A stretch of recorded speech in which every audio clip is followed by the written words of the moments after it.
A verse from Shabad Hazare, Nitnem.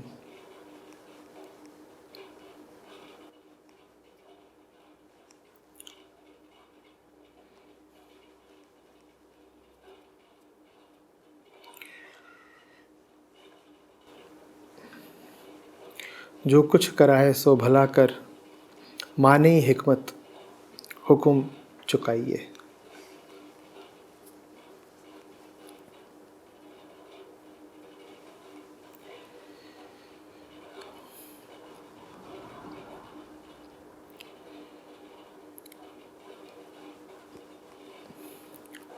To attain God, accept as good whatever He does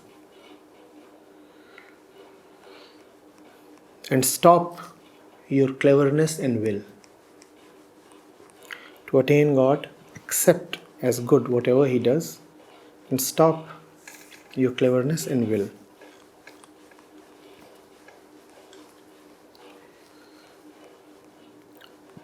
Pranam Acharya ji, can you please explain this statement?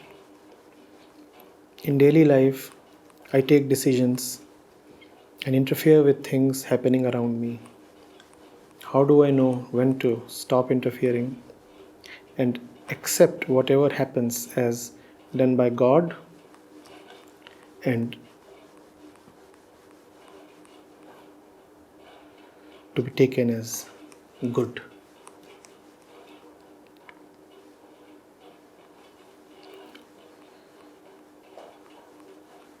You have to take as good whatever He does, not whatever you do, Abhilash. To attain God, accept as good whatever He does and stop your cleverness and will. Your own cleverness is to be stopped. Whatever He does is to be bowed down to. Now, how will you find out whether a particular thought or action is arising from Him? You cannot find that out. But you can at least find out where your thoughts and actions are coming from. There is a difference. Please appreciate the subtle difference. You cannot find out whether a thought or action is coming from God. But does that mean that you just cannot find out where your thoughts and actions are coming from? No, you can find out. Because anyway, 99.99% of your thoughts and actions are not coming from God. Were they coming from God, there would have remained nobody to inquire where they are coming from. They come from God only when the inquirer melts into God. Luckily for you, luckily for the inquirer, neither you nor anybody else operates too frequently from God. We operate from many other places. We do not operate as God lovers. We operate from many other identities. We do not operate from truth. We operate from multiple brands of falsenesses.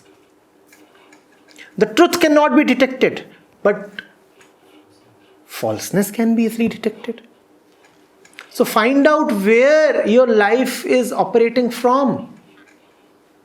Find out the origin of your words, of your determinations, of your hopes, plans, actions.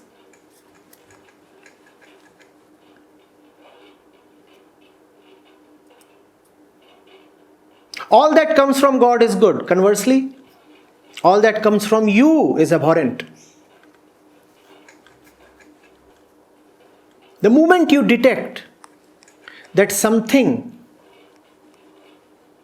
is arising from your various inconsistencies, weaknesses, incompletenesses, don't support them. Is that too much to ask? That's not at all too much to ask for. You're just being requested to shun the rotten.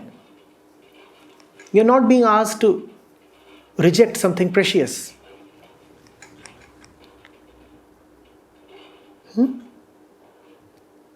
The verse makes it amply and beautifully clear.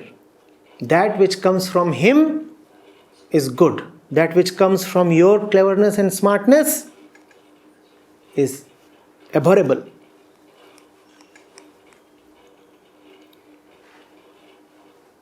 Find really out where your life is operating from. It is possible to see that. A little effort, a little honesty is needed.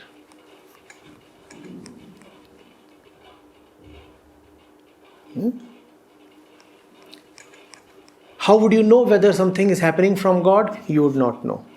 The knower would not be there. And when the knower is not there, that is mostly a very good sign. Except in those cases where the knower is not there because the knower is deeply unconscious.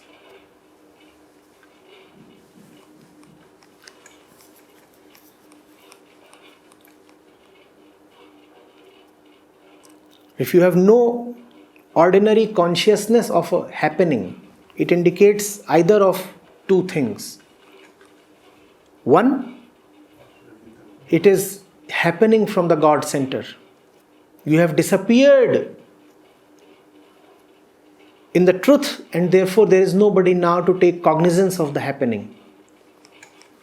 Or you are so deeply drunk that you do not know what is going on. And that is the reason why spiritual seekers often try various kinds of substances, chemicals, drugs, psychedelic ones, in order to get a faint experience of selflessness.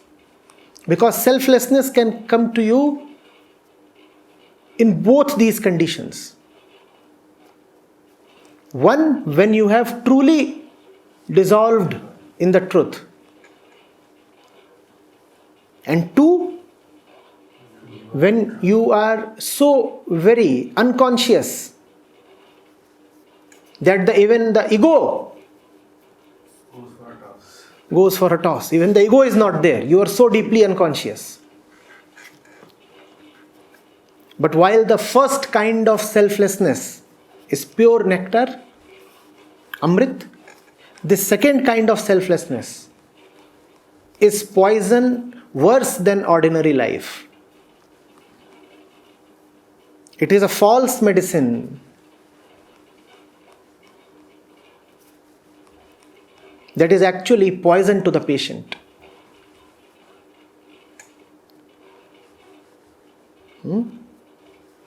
So, seeing that the questioner here usually resides between the lowermost and the uppermost state. He is in the ordinary state of consciousness in which there is neither substance abuse nor is there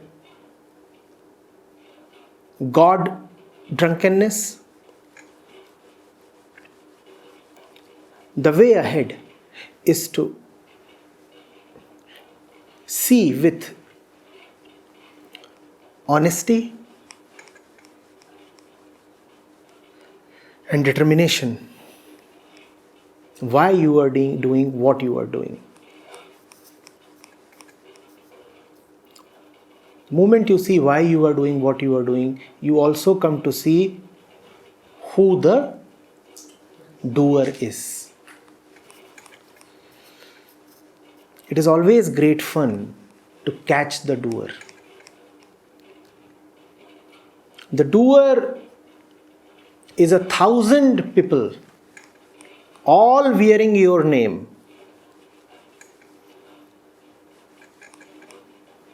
When you catch the doer and you say, you look like me but you're not me. Don't use my name to further your mischief. It's great fun. Whose name is the doer always wearing? Your name. But is the doer ever you? He is not. Catch the doer. Catch the thinker. Catch the little false I.